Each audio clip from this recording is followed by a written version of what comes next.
Saudara-saudari yang terkasih di dalam Kristus, kita mengenangkan Santa Marta hari ini, saudara Maria dan Lazarus. Injil selalu menampilkan sosok Maria dan Marta secara bersamaan.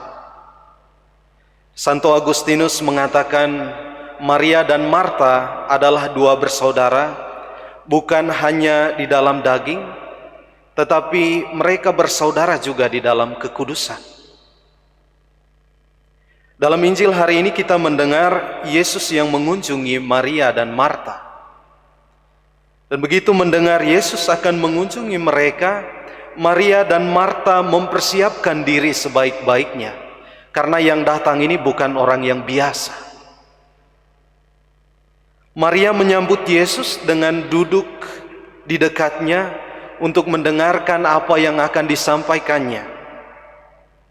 Sedangkan Marta memilih sibuk mempersiapkan segala sesuatu untuk Tuhan. Banyak yang kemudian mengkritik Marta karena memilih melakukan sesuatu yang lebih rendah dibandingkan dengan Maria. Memang Yesus memuji pilihan Maria, tetapi pujian ini sama sekali bukan untuk merendahkan apa yang dilakukan Marta.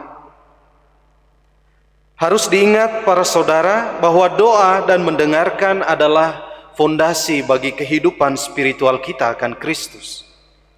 Tetapi karya dan tindakan adalah ekspresi atau ungkapan dari doa-doa kita. Tindakan adalah buah doa yang terbaik. Dengan demikian, Marta dan Maria mewakili kehidupan spiritual yang lengkap. Hanya saja langkahnya harus dilakukan secara tepat. Sebelum melakukan segala sesuatu, belajarlah pertama-tama untuk duduk di dekat kaki Tuhan. Pasanglah telinga terhadap setiap kalimat Tuhan. Sebelum melakukan sesuatu, pastikan bahwa itulah yang Yesus inginkan supaya kita lakukan. Marta tidak berdosa ketika memilih untuk melakukan sesuatu menyambut kehadiran Yesus. Yesus juga perlu orang-orang hebat seperti Marta, yang mau mengabdi dan melayani, yang mau memberikan waktu, tenaga dan pikiran untuk membahagiakan orang lain melalui apa yang dikerjakan. Marta hanya perlu memulai dengan satu langkah yang sangat penting. Yesus ingin agar Marta mengubah cara ia memulai sesuatu. Marta harus memulai segala sesuatu dengan tepat. Ia harus mendengarkan terlebih dahulu apa yang sebenarnya Tuhan mau supaya dia lakukan.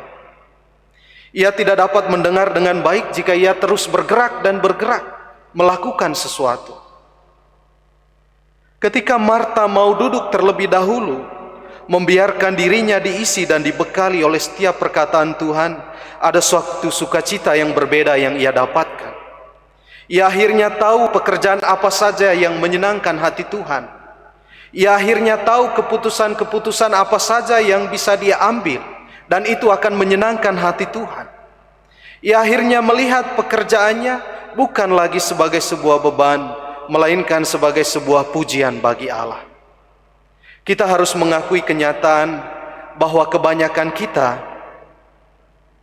mungkin jauh lebih mirip Marta daripada Maria.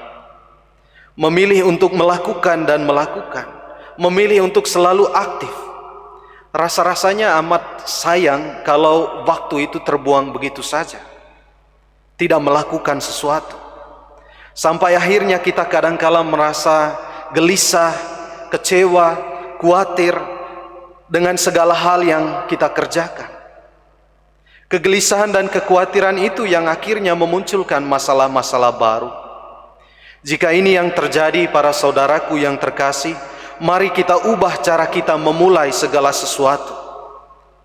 Pikirkanlah bahwa langkah awal yang terbaik dalam melakukan segala sesuatu ialah memulainya dengan duduk di dekat kaki Tuhan.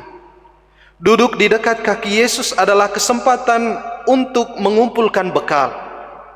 Atau dalam bahasa sehari-harinya, memulai segala sesuatu dengan duduk di kaki Yesus adalah kesempatan untuk mengisi bahan bakar.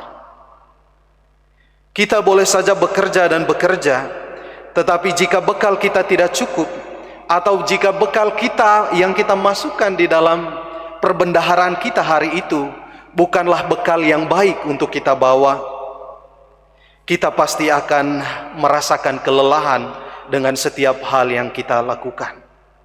Mari mendengarkan apa yang Tuhan mau, apa yang Tuhan ingin kita lakukan dalam kehidupan kita sehari-hari. Kita akan bahagia dengan apa yang kita lakukan jika kita melakukannya terlebih dahulu bersama dengan Tuhan dan di dalam Tuhan.